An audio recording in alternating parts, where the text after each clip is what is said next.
Today is Sunday, February 23rd, 2014. I'm Allie, reporting to you live from outside of the Genoa City Hotel, where we've learned that a hostage situation has developed.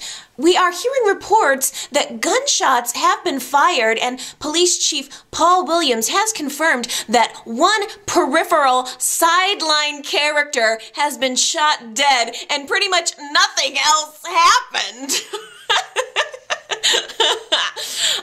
Am I the only one that was a little bit disappointed in that whole thing, the way it played out? I mean, basically, all it did was service to kill Womack and allow Colin to be the hero, which I predicted last week, by the way.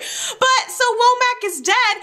Womack was the most enjoyable part of that whole thing for me. He played the role of the quippy villain so very well, and then at the end he lost his life, and I thought, darn it!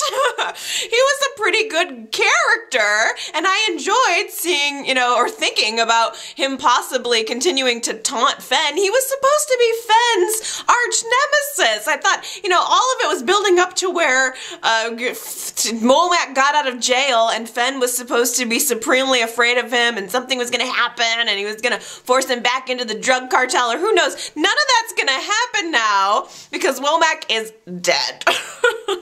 And everything else was mostly a bust. There were some key moments. It served definitely some purpose in furthering other storylines, but it just felt like one of those heightened situations that was over in, 3 days? I mean, it was all of this excitement and blow up, and then it's just over, and by Wednesday, I think it was. I don't know. You guys tell me what you thought of the whole hostage situation. When the show opened up on Monday in the US, we saw it was just after everyone had discovered there were diamonds inside the doll. Womack had the gun pulled, and immediately everyone in the room turns to mush. Everyone is afraid for their lives, except Lily, who had like this huge mouth the entire time. She is fearless. I kind of love Lily a lot more after this whole situation than I did before, even. She was mouthing off to Womack right and left, and he takes this opportunity now that he's got the gun to force Lily to pick the diamonds up off the floor, collect them for him. He's obviously enjoying a little bit pushing her around now that he's got the gun. The power has shifted, and it's just odd to me that no one else noticed him in the room prior to this. Womack really blew this whole thing. He shouldn't have been there in the first place. Yeah, Michael was off on some kind of assignment or some kind of something for work, but Lauren was there. Why didn't Lauren recognize Womack? That should have happened early. She should have at least been able to alert someone about it, but no, she doesn't realize that Womack's even there until he's got the gun in her face. In fact, he even mentioned that he might take Lauren hostage since she's the DA's wife, and Kevin's there with her. Kevin stands up trying to be the man, like, no, you're not going to take Lauren. He's going to defend Lauren's honor. And I just kept thinking, yeah, Kevin, you're real manly in your bow tie there. He couldn't have looked more wimpy standing up like he's the Hulk or something. But it's the other thing about this whole hostage thing that really stuck out to me is it was a series essentially of Womack pointing the gun at various people, having complete and total opportunity to pull the trigger. If it were reality, probably would have pulled the trigger many, many times, but never does, ever. And not only that, it was basically shots from downstairs in the main dining room. Like, we as the audience are downstairs in the main dining room and we hear shots going off up in the ballroom. So every shot that was fired, we're downstairs as the audience for it, just like, uh-oh, who got shot? And it started off with hearing the bullets flying from downstairs, and we come back. I don't even know what happened. They didn't show it. Like, the chandelier's on the floor in pieces. Billy's bleeding. Chelsea's I assume has been grazed with a bullet because her arm is all bloody. She mentioned something like Billy saved my life, so apparently Womack, I don't know, was he shooting at Chelsea and Billy was able to get her out of the way? Because all other signs indicated that Womack didn't really want to kill anyone in the room. In fact, he was being kind of whippy about it. There's a part of me that's like, go ahead, kill them all, Womack, just slaughter them. I'm sorry, that was very dark. But, you know, I mean, I don't understand if he was trying to kill her or what, but probably the most interesting thing out of this whole debacle, Billy is now on the floor. He just got out of the hospital, so he's weakened anyway, but he's on the floor underneath this mass of glass.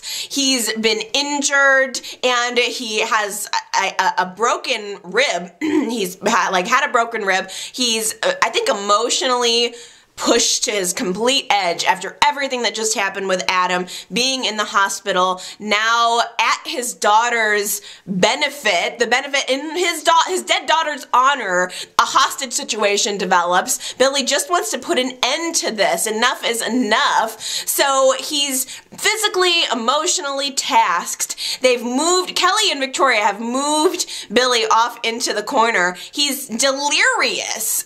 After everything that's happened, he doesn't really even know what he's saying. Victoria is hovering over him, and Billy just starts saying, I'm sorry, it didn't mean anything to me. Quietly getting ready to confess everything. And it, in fact, does turn into this confession. Kelly tries to shut him the hell up, but he is insisting that he's just confessing, saying, I'm so sorry. And Victoria knows immediately what has just happened. I mean, she knows that Billy wouldn't be saying any of this if it weren't true. She knows something has been weighing on her husband. She was suspicious of Kelly since the beginning, but she put it aside to try to be a supportive wife. But now here he is indicating it. Kelly has no choice but to confirm it. Victoria looks at her and says, is this true? And Kelly has to tell the truth. What else is she going to do? Continue to lie for him? So Victoria learns the truth about all of this in front of the whole room of people. By the way, I can't even think of a more humiliating way for her to find out, because everyone in the room is quiet. And Victoria and Kelly and Billy are off in the corner. They're all looking at Billy. He's the injured one. And they're hearing him just confess, say all of this. So she's finding out about this. Everyone else is finding out about this. For a split second, I swear, I thought Victoria looked like she wanted to grab Womack's gun and just finish the job. After all of the time she was questioning of Billy in her heart, but she gave him the benefit of the doubt, and it's true, he did betray her. And of all of the problems that Billy and Victoria have had in their marriage, he never really slept around on her. Well, I guess, I don't know, that's not true. He went to Myanmar and slept with Chelsea, right? But I don't know, their relationship was in some kind of, I don't know, I think maybe they were temporarily kind of broken up at the time. I don't entirely remember those circumstances. But he never straight up had sex with anybody else, like just cheated on Victoria. And so she can't even believe her freaking ears. Billy is going into shock. So everybody's worried about him. Kelly is trying to put blankets on him, try to make him feel better. But Victoria doesn't want any of Kelly's help. She doesn't want Kelly anywhere near her husband. But there's this situation now that's arisen where Kelly's maybe the only one who can help. She has medical training, and Billy could die right now. So Victoria has to accept begrudgingly Kelly's help. Kelly just says, look, you can hate me tomorrow. Today, I'm going to save your husband's life. Oh, how gracious of her. Oh gosh. I thought, oh boy, both of those women probably should just let him die. I'm sorry, I'm dark today. I don't know. It was a dark week. Kelly looked so bad. I mean, as this information is sort of disseminating amongst the crowd, I mean, it's a horrible situation to begin with, and now this big secret's sort of out about a prominent member of Genoa City society. Jack heard the whole thing. Jack realized that Billy cheated on his wife and that it was with this Kelly. There goes any chances for romance between Jack and Kelly. That's too bad. I was really thinking that could be kind of something interesting, but no, no, no. So, gosh, as all of this is going on upstairs in the ballroom, Paul is downstairs with his team trying to negotiate with Womack. They're talking on the phone back and forth. And, you guys, the thing that really frosted my cookies on this occasion was the fact that Alex wasn't there. Where was my sex fox? He could have upped this whole thing so much better. Weiner went to the trouble of bringing in this other guy who was fine. He did a fine job. But Weiner brought him in and tried to acknowledge, oh yeah, Chavez is off on another case or doing something or other. But where was the actor? Because I was thinking I think last week, we have not seen him in so long. There was that, he was somehow involved with Courtney and the drug stuff, and then all of a sudden, he just dropped off the face of the earth, and now here we have a big, important police situation, and Alex is not there for it? So is the actor busy, or is Y&R just not using him anymore? Somebody please fill me in, because he would have really sexed that whole situation up. I mean, the sexy level of the hostage situation was maybe at a 2 or a 3, but it would have really skyrocketed up to 25 and 100 million if it wasn't, if Chavez was there. So that was a little bit disappointing. But anyway, who needs Paul? Nobody needs Paul. Womack is in the room insisting that the police get him a plane. What good is Paul? Jack has a private plane. Jack steps in and offers to give Womack his private plane in exchange for getting Chelsea out of the room because she was injured. I don't know why it wasn't Billy. Chelsea has a son, a young son at home, and she just lost her husband. Maybe Jack was thinking, let's just get her to safety, but I thought it was nice that Jack does seem to be really looking out for Chelsea. It was very rude of him to step in on police negotiations just because he's rich to offer the plane, but I can understand that he just wanted to try to make the situation better. He could have made it worse by stepping in, but whatever. Jack is offering for Womack to take his plane. He just has to get it fueled up and file the flight plan and this and that. So there's this period of waiting in between when the plane is supposed to be ready. And Kevin is actually there at the table with a burner phone. Womack had almost immediately collected all of the cell phones, but Kevin had a little throwaway phone, I guess, in his pocket, which he geniusly used to call the non-Chavez police officer and Paul to keep them updated about what's going on in the room. So he's sort of trying to inconspicuously narrate exactly what's going on to the room while talking into his lapel so that Paul can hear him and try to help them figure out like what role to take. It was tense, but and Womack, he had a partner. There was another guy who was in there with him, helping him. So it was basically 2 guys, but I kept thinking, there's a whole room full of people. Why? there had to have been 50 people in that room. Wouldn't you say? I was trying to count, like, in my head. Could that be 50 people versus 2? Someone might have to make a sacrifice here and take this guy down. Maybe I just have more of a fighting spirit or something, but I'm like, just take him down. It's ridiculous. It seemed like everybody was helpless, and except Lily. Honestly, Lily was mouthing off to this desperate man with a gun, who's backed into a corner. She was really tempting fate. She just walked right up to Womack, basically called him scummy, and she's really lucky that she didn't get shot. Obviously, Womack didn't want to shoot, because if he was going to shoot anybody, he would have shot her. Colin was able to step in, surprise, surprise, being Mr. Cool and try to calm Lily down, calm Jill down. Everybody's upset about what's happening in the room, and Colin's just like, hey, just settle down. Everybody just have a bubbly. I wish I could do an Australian accent. I have to work on that for next week. Get my Australian accent going so I can do a good Colin impression. I know I won't do it justice now, but he's just over telling everybody to chill out, sip champagne in the corner, and don't worry about it. Meanwhile, he's up to his ears in this thing with Womack. As soon as Colin and Womack have a moment alone together, they discuss, like, yeah, we're kind of in this together. You know, believe me, Colin says, my wheels are turning. I'm trying to find a way out of this. But Womack is the one who's taking all of the heat. Colin's so slick, everything just seems to just slide right off of him. But he's being Mr. Cool. Meanwhile, I was actually impressed to find that Tyler started to get this idea in his head, like, why don't we do something about it? He was actually trying to suggest to the men in the room that maybe they take some action, which I was happy to see. So Tyler and Neil and Kane and Devon came up with this plan where Devon and Neil create a distraction. They start fighting. Neil's accusing Devon. They're saying it's all his fault. And while they're creating this distraction in the room that everybody's looking at, Tyler walks up behind Womack's partner and smashes him over the head with a champagne bottle, which knocks him unconscious.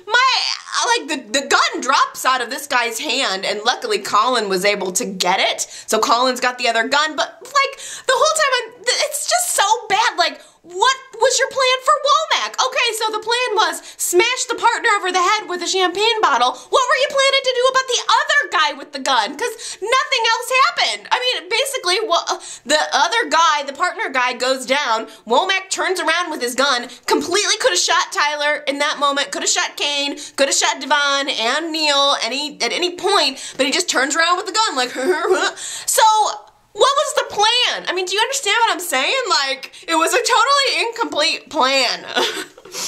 There were just so many chances for everyone to get shot. And Womack never pulled the trigger.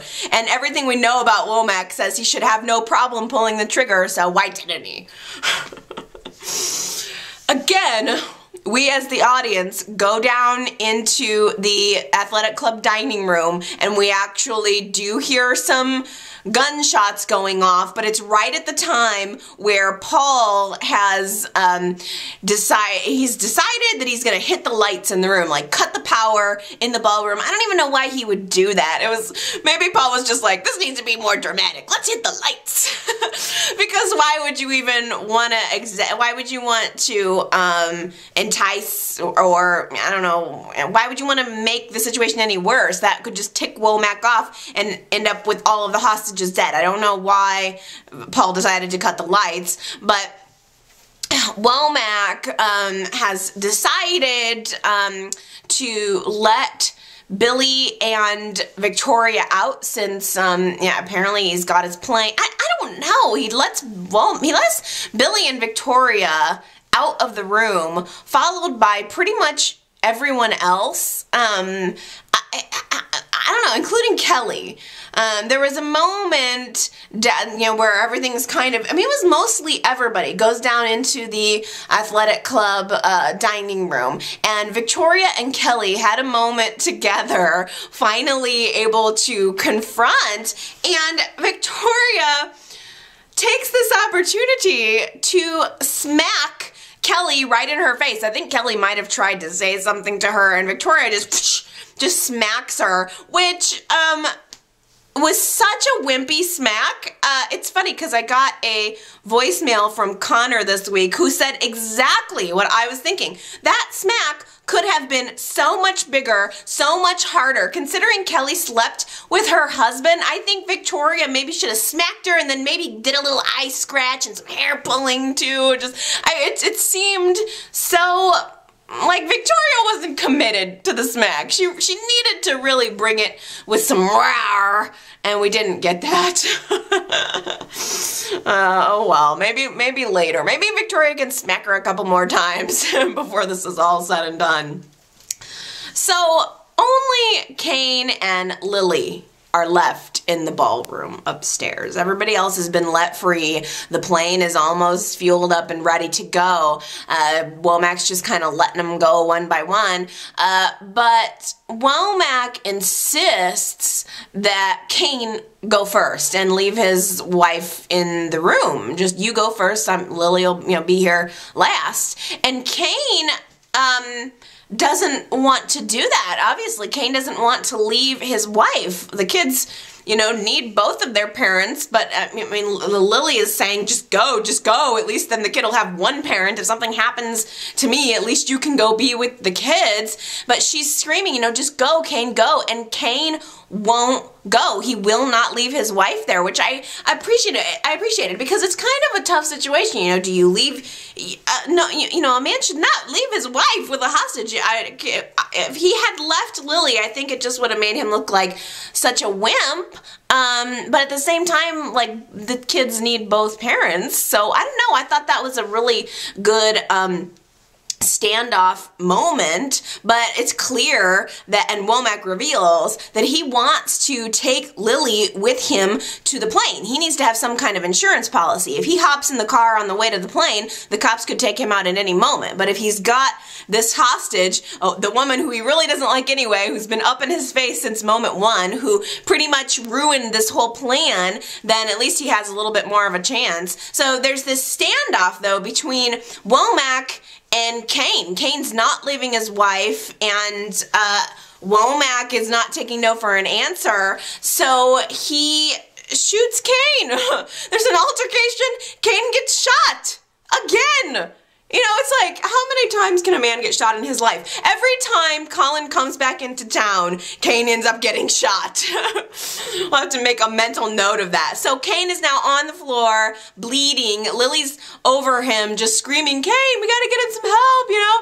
And Womack is still wanting to yank her along to take her to the plane, and she just does not want to go, but she's like almost having to leave her husband dying on the floor so that she doesn't die too, at least to have a chance. And off in the corner, Colin is lurking. He's making his way between those white sheer curtains with the gun that he got from Womack's partner, and he pops out, points the gun at Womack, which allows Lily and Cain to break free and leave the room, and it leaves Colin and Womack here in the ballroom alone for a final struggle. And they struggle for the gun.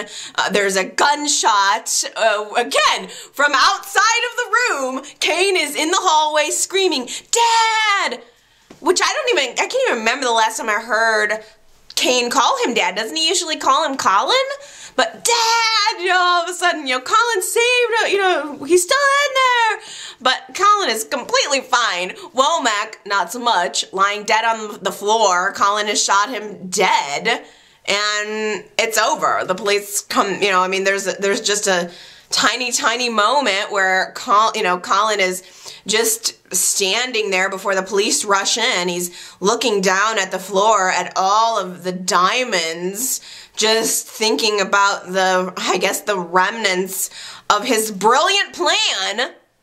The next day, Cain is doing completely okay. He got shot, but it wasn't, I mean, the scene showed it looked like a mortal wound. Like, it looked like it was in an important spot, but apparently Cain, although he got shot, was able to recover very quickly. He was up and walking around the next day. He's a little bit sore, you know, after getting shot, but he's pretty much up and around. The bigger gaping wound for both Lily and Cain is the fact that they have Colin to save. Colin popped out, got them out of the room, and shot the bad guy. He saved the day. And I think Lily and Cain now do not know what to do with this information, do not know how to process this information.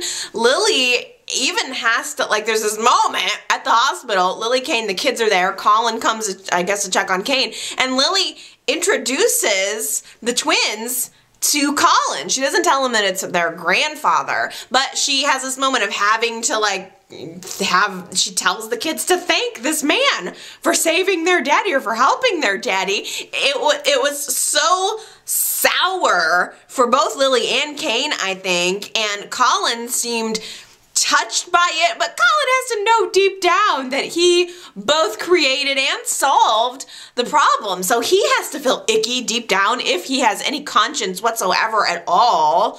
Oh boy.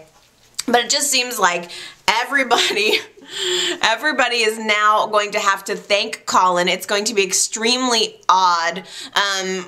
Jill, I think, is grateful to Colin. Not grateful enough. I mean, Colin, all he wants is Jill's lips. He wants to kiss on her. I mean, they're at the hospital, and were they at the hospital? I don't know. He was, again, trying to tell her that if she wants information about the music box, she has to date him. I mean, right now it's like date him, and then it moves into she has to kiss him, and she does, of course. And he asks for a kiss in order to give her more information about the music box, and she gives him one, and it turns into this long, passionate, wowza kiss that Jill has to pull back from, and she's maybe a little flushed. It was a little bit hot. But next it's gonna be sex. Next, that's what he's gonna want for more information. I mean, Colin, after the kiss, after he gets one of the things he wants, he says that he overheard Catherine talking to her attorney. And I don't even know when that would have happened. You know, when would Colin have had the opportunity to overhear Catherine having a private conversation? Probably in her home.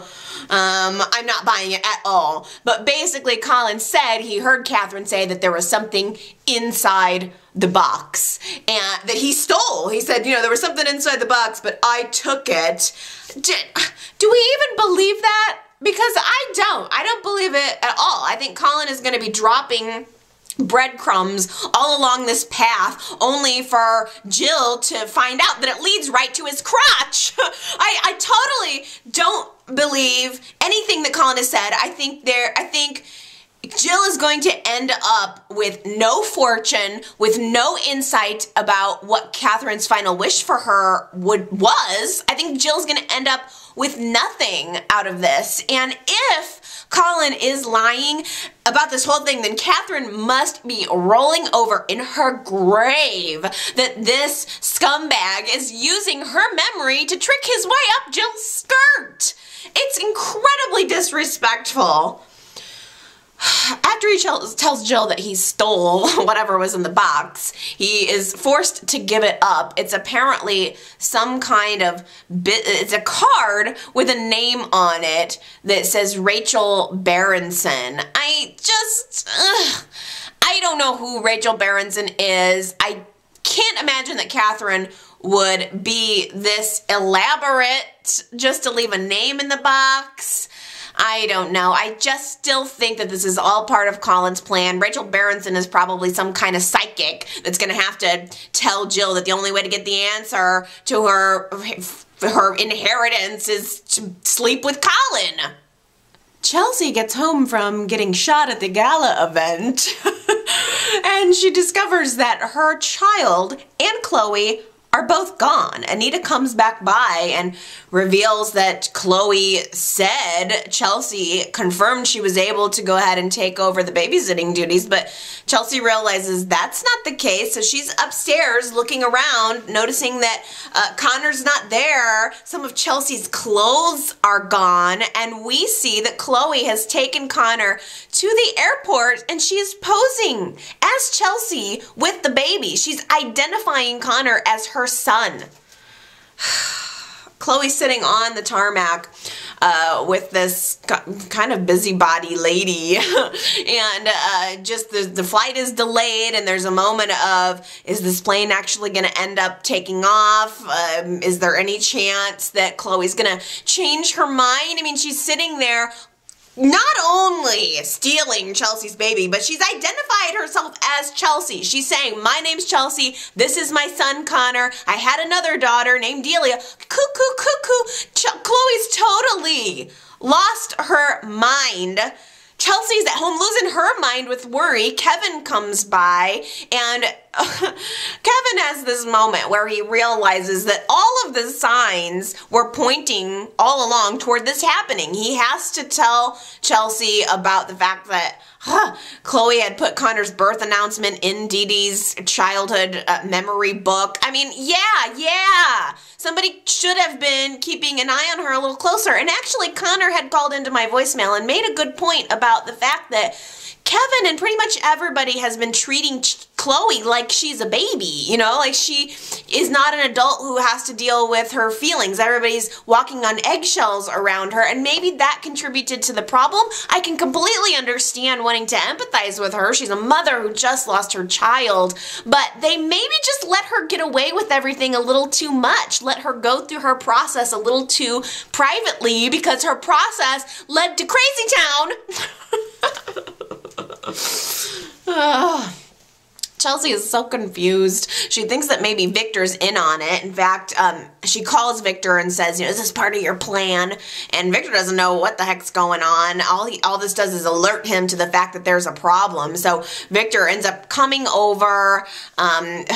They butt heads, of course, because this is Chelsea's first chance to confront Victor after learning that he knew and was blackmailing Adam, knew about the whole Deliah thing.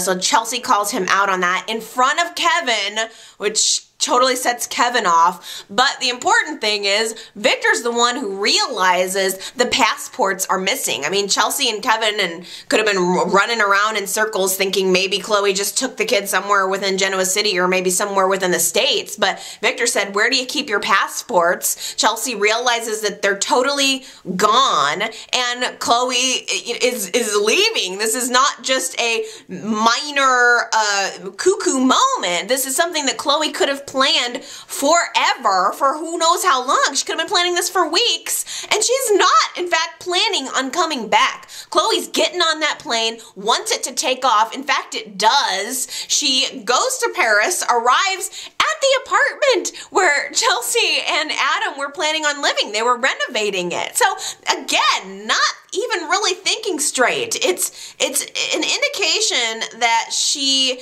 is, it's intentional, but it's also a mental illness that's kind of taking hold in Chloe's mind here, because if she really wanted to make away with Connor and just live a new life with her and the child, she would not have gone back to to Chelsea and Adam's apartment. That's a little too obvious, and in fact, it was extremely obvious. I just can't get over the scene where Chloe arrives at the apartment. It's her first moment alone. She's paid off the renovator to go away. She's just alone in this unfinished apartment, which wasn't that the problem with Connor and his blindness in the first place, living in Dylan's dirty, dingy warehouse. Now they're living in another, or she's taking this kid to another unrenovated apartment. But Chloe's standing there and she's talking to Connor, and she's saying that she feels like Chelsea and Adam hurt Deliah. Chelsea's just lumped right in with Adam. You know, they hurt Deliah, and so Chloe's not going to let that happen to Connor. Well, Victor and Chelsea are chasing her. They're right on her tail. Kevin has been able to track her credit cards and find out where all Chloe has been. Again, something if Chloe really wanted to get away, she probably wouldn't have been using her credit cards. But so Victor and Chelsea are right on Chloe's tail. They are on the plane, Victor's private jet, going to find Chloe. And there was actually a moment on the plane where it seemed like Victor was able to have a chance to explain himself a little more to Chelsea about what his motives were for not revealing about Deliah, and in fact a little bit more about what his relationship with Adam was. And he kind of explained the dynamic of the family, that he wanted to raise Adam, that for some reason Adam always felt abandoned, but that wasn't really the case. I mean, Victor gave his whole side of the story, and Chelsea seemed to be buying it hook, line, sinker. So it seems like, you know, when all of this is over, Chelsea's going to end up back in Genoa City, and she's going to be pulled in all of these directions yet again, since she's kind of back in Victor's clutches. Victor and Chelsea both, with Kevin's help, are able to track Chloe right down to the apartment and confront her. I guess the question is, how far is Chloe willing to go? And what will she do to not have that baby ripped out of her arms the way that Deliah was? I think there's a part of me that almost wishes she would be a little crazy for a little bit longer. I think we're gonna see next week a very tearful breakdown. I mean, all of this is, the whole thing with Deliah has been very focused on Billy and his emotions. I think now we're going to see Chloe's chance to shine, to really let her emotions loose. I get that. The only thing is, and this is something that Gary had mentioned to me in a voicemail as well, it just feels like, you know, another kidnapping that's just wrapped up in a couple of days. I probably could have standed letting this go on a little longer.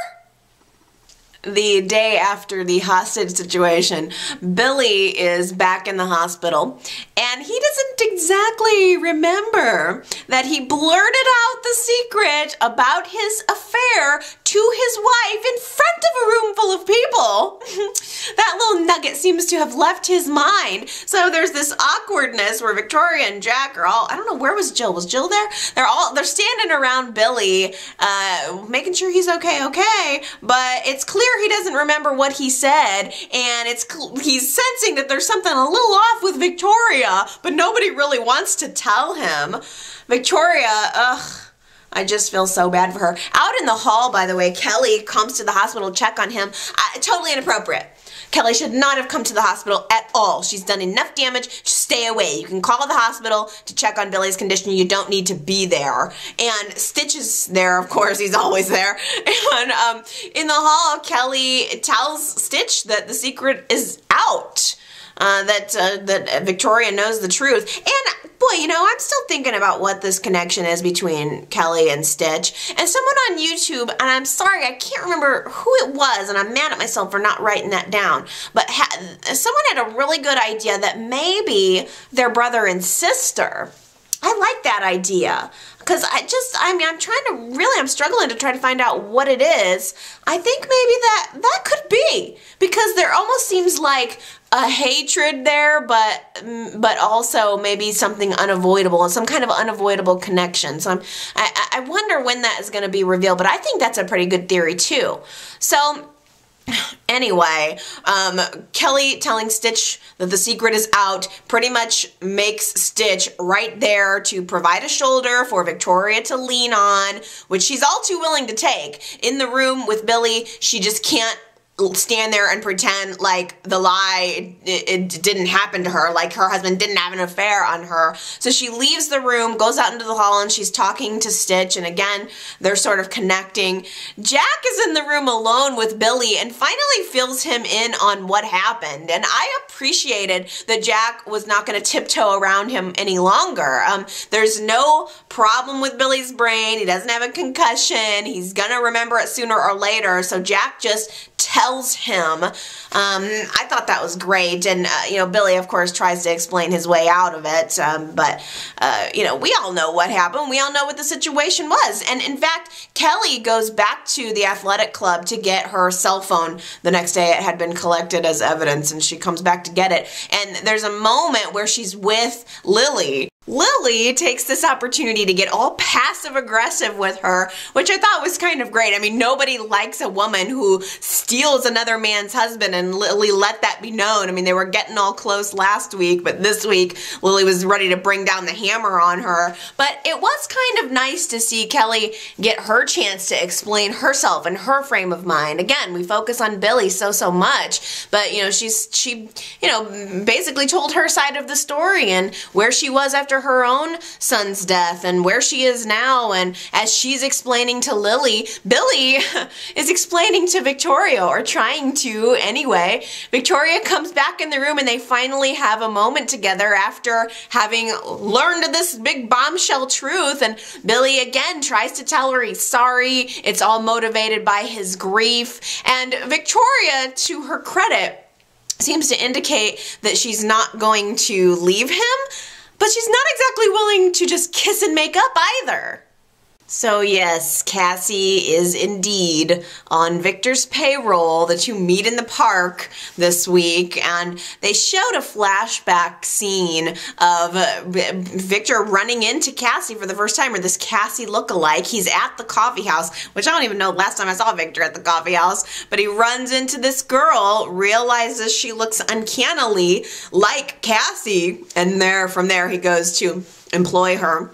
Gosh, it's better than thinking that he found some poor random girl and gave her plastic surgery to look like Cassie, which is, I think, what he did with Patty. Oh, man. At least there's that. So, quote-unquote Cassie, I don't know what to call her now. I'm just gonna call her Cassie, I suppose. But she and Victor are at the park just talking. She is clearly wanting to keep her job and keep the money. Victor's actually calling her to the park to tell her to stop. He doesn't want to proceed anymore on this haunting of Sharon that he's clearly paying this poor girl to do. But Cassie, she wants the money. She doesn't want to lose her job. So she's kind of trying to talk Victor into keeping up the ruse, saying she's getting close to the secret.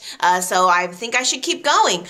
Victor, to his credit, he does say that he doesn't want Sharon to get hurt. This is not about hurting Sharon, only about keeping her away from Nick, and flushing out this secret is actually a nice little incentive for him. It was kind of funny because Cassie is listening to Victor's story and she's saying, are you sure that you want to keep these guys apart? They make kind of a cute couple. And there was this brief moment where Cassie says, she talks about Nick and says, Nick, he's the one that's your son, right? He's kind of cute. Or she called him cute. And it was so weird. I mean, this is Cassie's his daughter. It was just bizarre. There was a brief moment where she almost seemed like she was like, oh, hubba hubba, Nick Newman. Yeah, no, it's not right. Please don't go there, Weiner. It's too weird for me. So Victor agrees, let Cassie continue to try to flesh out the secret, find out what it is that Sharon is hiding. And after Cassie leaves, Victor has a moment alone in the park where he goes to talk to Catherine's plaque. He's having a moment alone with his dear old friend, and he acknowledges, I'm sure that you would not be very happy to know that I am employing this Cassie lookalike to get up in Sharon's life. And it's true, Catherine would not be happy about that at all. Again, Victor justifies everything as he's protecting his family. That's his one goal in life. He has to always make sure that his family is protected, but he's always doing it the Victor Newman way. He does it his way, and whether or not it ends up hurting someone in the end, it doesn't really matter to him. So I appreciated the acknowledging of Catherine and that relationship, but still, Victor's the ultimate justifier. Back at home at Sharon's house, Nick is being super sweet and super supportive. Sharon has seen this ghost Cassie. He caught her in the park trying to follow this ghost right out the door. And she doesn't feel well. She's worried about herself. Nick is making her warm milk to try to calm her down and make her feel better. In fact, he decides to sleep over at her house to make sure that she's okay and that she doesn't have any more phantasms. Oh, Lord. Nick slept on the couch, and it seemed very innocent, but I mean, they have kissed in the past. There's definitely this thread of love that's, moving through. They were supposed to just have kind of a nice, quiet, supportive evening. Cassie has other plans. Cassie is going to continue Victor's work, and she sneaks into the house while Sharon and Nick are supposedly just settling in, getting ready to go to sleep for the evening, and she overhears them having a conversation on the couch where Sharon goes to bring Nick a quilt, and he realizes that it was a quilt that they received as a wedding gift, and they both acknowledge together that today was their wedding anniversary. Oh my gosh, it was so nice to see them acknowledging and remembering, and we saw flashback of the ceremony, and oh my gosh, fresh-faced Sharon and fresh-faced Nick. I am telling you, both of these actors look better today than they did back then, don't you think? I mean, I think both Sharon and Nick look so much better today than even then, and that you can't say that about everybody.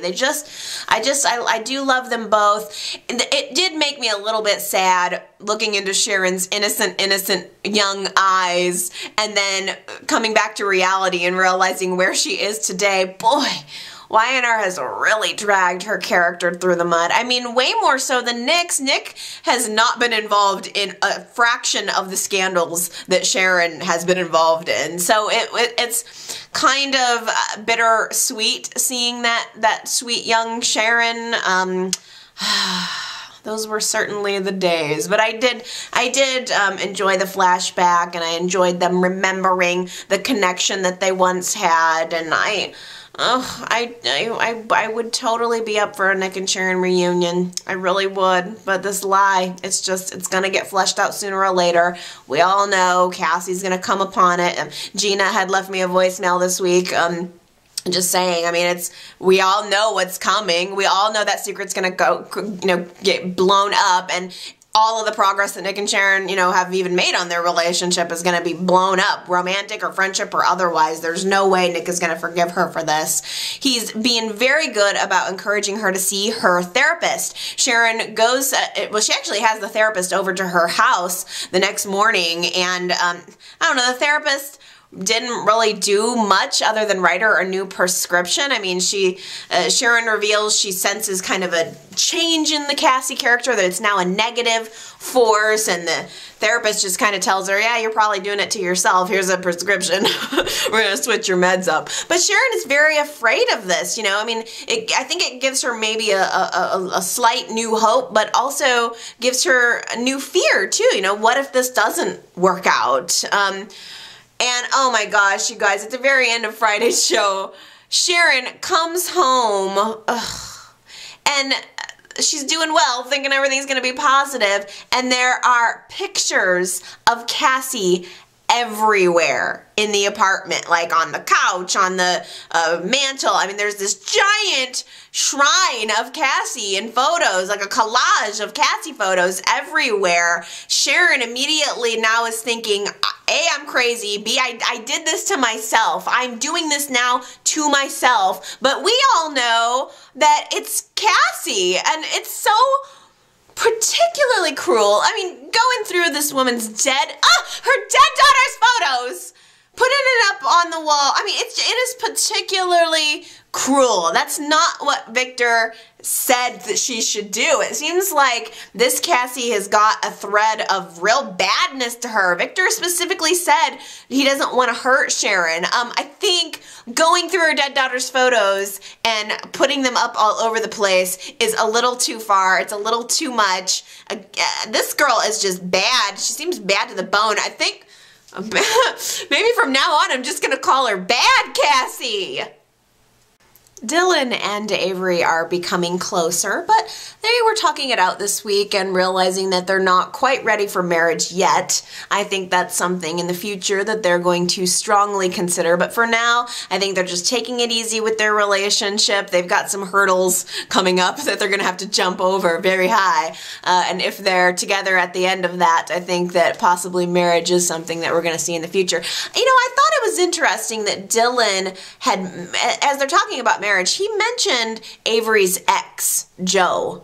And he said something like, do you ever think about contacting him? And Avery says no. But just that little seed made me think, I wonder if Joe's going to be coming onto the scene to create a triangle for that. I don't know. I thought, that does seem very Y&R-like, that they would plant that seed, and next thing you know, Joe is knocking on her front door. It's going to happen sooner or later, I'm sure. So Nikki has a nightmare this week. She's at home at the ranch, and there's a ding-dong doorbell. She goes to open it up, and it's Ian, of course. And this evil Ian reveals to her that he's not even there. He's not even there for her. He's not in Genoa City for her. And she realizes that Ian's presence, she wakes up from her nightmare and realizes that there was some truth to this dream. Ian's presence in her life is not necessarily all about her now. I think she thinks it's about Dylan. She thinks that Ian's going to come back and harm Dylan in some way, but little does she know, Summer is meeting with Ian. She's at the coffee house.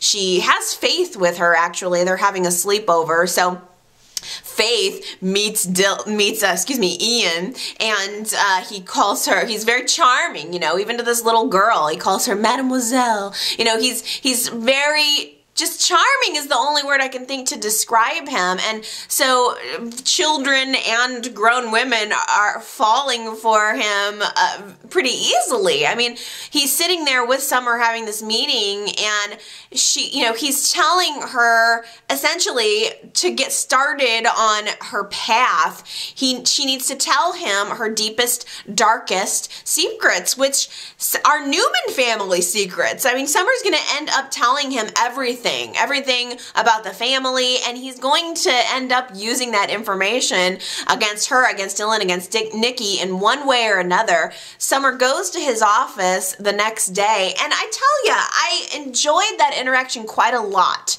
because I think it's interesting to see the process of how he's slowly roping Summer into his world, how he lulls her into this false sense of security, and she totally buys it. I mean, Ian makes it seem like it's all about her. You know, it's not that he's trying to find anything out from her. It's that he's helping her find herself. Oh no, I'm not doing this for me. You need to, young lady. You need to understand who you are. And it was just so slick.